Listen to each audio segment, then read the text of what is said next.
नमस्कार दोस्तों, कैसे हैं आप सभी। आशा करती हूँ सब स्वस्थ और सुरक्षित होंगे। आज हम दो ऐसे आसनों की प्रैक्टिस करेंगे जिसे खाने के तुरंत बाद किया जाता है और खाने को बहुत ही जल्दी पचाने में मदद करती है। इसके साथ ही गैस, कब्जियत नहीं बनती है और खाने के बाद भी हल्कापन महसूस होता है।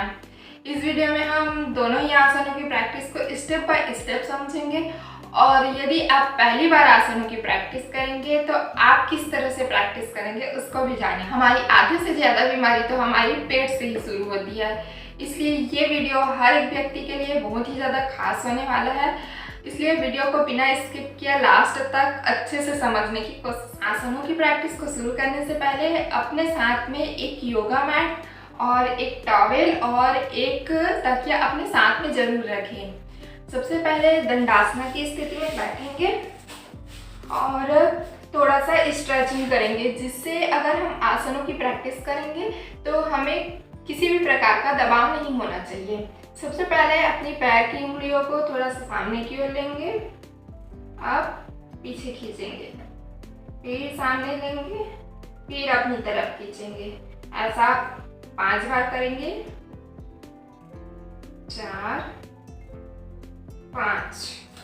अब पैर को भी इस तरह से करेंगे, पहले अपनी तरफ खींचेंगे, फिर अपोजिट साइड, फिर अपनी तरफ, फिर अपोजिट साइड।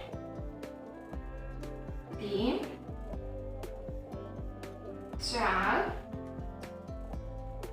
5। अब दोनों पैरों को साथ में जोड़ के क्लॉकवाइज घुमाएंगे। 1, 2, 3, 4, 5। अब एंटी क्लॉकवाइज 1, 2, 3, 4, 5। अब थोड़ा सा अपने पैरों को इस तरीके से झंझनाहट करेंगे। ऐसा करने से हमारे पैरों में रक्त का प्रवाह अच्छे से होने लगता है। उसके बाद जब हम आसन करते हैं तो हमारे घुटनों में या फिर हमारे पैरों में किसी भी प्रकार का दर्द नहीं होता है।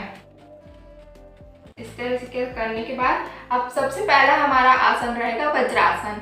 यदि आप डेली आसनों की प्रैक्टिस करते हैं तो ये तो आपके लिए बहुत ही ज़्यादा आसान होगा। इसलिए अपने दोनों हाथों को एक साइड रख के इस तरीके से आप डायरेक्ट दोनों पैरों को एक साथ मोड़ सकते हैं। और यदि आप पहली बार आसनों की प्रैक्टिस कर रहे हैं या फिर आपके घुटनों में या फिर थोड़ा ज़्यादा फैट जमा पड़ा है तो आप किस तरह से करेंगे। सबसे पहले अपने दाएं पैर को इस तरीके से फोल्ड करेंगे, उसके बाद अपने बाएं पैर को, और इस तरह से अपने दोनों पैरों के बीच में अपने हिप्स को दबकर बैठना है। एक बार पीछे से भी देख लेते हैं। आपका दोनों पैर का अंगूठा इस तरह से जुड़ा रहेगा या आप थोड़ा सा ऊपर में भी रख सकते हैं। उसके बाद अपने दोनों पैरों को साइड करके अपने हिप्स को सेट कर लेंगे इस तरीके से, और रीढ़ की हड्डी बिल्कुल सीधी रहनी चाहिए। आप इसमें नॉर्मल ब्रीदिंग भी कर सकते हैं। यदि ऐसे बैठने में आपको थोड़ी सी दिक्कत हो रही है तो आप नीचे में कोई अच्छा सा कंफर्टेबल वाला योगा मैट रखें या फिर आप मोटी वाली रजाई भी लगा सकते हैं। और इस तरीके से अपनी एक टॉवेल रखेंगे साथ में और टॉवेल को दोनों पैरों के बीच में इस तरीके से सेट कर सकते हैं। इससे आपके हड्डियों में दर्द नहीं होगी और आप आराम से कंफर्टेबल तरीके से इस आसन की प्रैक्टिस को कर सकते हैं। सबसे पहले तो आपको बहुत ज़्यादा अपने ऊपर लोड नहीं लेना है। आप फर्स्ट टाइम में 10-20 सेकंड ही कर लेंगे तो बहुत अच्छी बात है। उसके बाद बढ़ाते बढ़ाते डेली प्रैक्टिस के साथ आपको 15 से 20 मिनट तक इस आसन की प्रैक्टिस को करनी होगी। इसे आप खाने के बाद कर सकते हैं और यदि आपको दिन में किसी भी टाइम मिले तब भी कर सकते हैं, लेकिन ज़्यादा फायदेमंद तब होगा जब खाने के बाद। हमारा दूसरा आसन है वीरासन। ये भी कुछ इस तरीके से ही है, लेकिन इसमें और वीरासन में और वज्रासन में थोड़ा सा डिफरेंस है। सबसे पहले तो अपने दोनों पैरों को इस तरीके से फिर से खोल लेंगे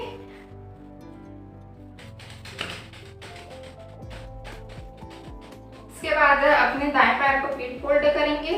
अब उस वाले आसन में और इस वाले आसन में थोड़ा सा डिफरेंस होगा।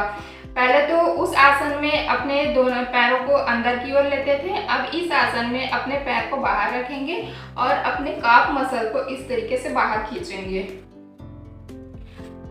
उसके बाद दोनों एक और पैर को, इसमें भी अपने काफ मसल को बाहर खींचेंगे और इस तरीके से अपने पैरों पे ना बैठकर जमीन पे आराम से बैठेंगे। ये आसन वज्रासन से थोड़ा सा मुश्किल होता है, लेकिन जो कर पाते हैं उनके लिए बहुत ही ज़्यादा आसान है। और यदि आप नहीं कर पा रहे हैं तो आप किस तरह से प्रैक्टिस करेंगे उसको भी देख लेते हैं। इसके लिए आपको एक तकिए की ज़रूरत होगी और एक बार पीछे से देख लेते हैं। अपने काफ मसल को इस तरीके से बाहर ले जाके आराम से बैठने की कोशिश करेंगे। ये हो गया हमारा वीरासन। और इसको अगर तकिए की मदद से आरामदायक और बनाया जाए तो अपने दोनों के पैरों के बीच में इस तरीके से आप तकिए को फंसा सकते हैं। उसके बाद आराम से इसमें बैठ जाएंगे। अगर हम इस आसन की प्रैक्टिस को तकिए के साथ करते हैं तो पहले जो कर रहे थे उससे बहुत ज़्यादा कंफर्टेबल फील होगा और हर व्यक्ति इस आसन को इस तरीके से तकिए की मदद से आराम से कर सकता है। चलिए तकिया निकाल देते हैं। और यदि आप इस तरीके से कर पा रहे हैं तो बहुत अच्छी बात है, आप इस तरीके से ही कीजिए, आपको कोई तकिए की जरूरत नहीं होगी। आप इस आसन में बैठकर या फिर वज्रासन में बैठकर किसी भी प्राणायाम का अभ्यास भी कर सकते हैं। प्राणायाम के अभ्यास करते समय आपको ध्यान इतना रखना होगा कि आपकी रीढ़ की हड्डी बिल्कुल सीधी होनी चाहिए। जब हम इस तरीके से बैठते हैं या फिर वज्रासन की स्थिति में बैठते हैं तो हमारे काफ मसल पर अच्छा खासा दबाव पड़ता है और हमारी रीढ़ की हड्डी बिल्कुल सीधी होती है, जो खाने को बहुत ही जल्दी पचाने में मदद करती है। आप इस आसन की प्रैक्टिस को खाने के बाद जरूर करके देखें। आपको खुद महसूस होगा कि आपके अंदर जो गैस भरी हुई है वो बाहर निकलेगी और आपको एक हल्कापन महसूस होगा खाने के तुरंत बाद भी।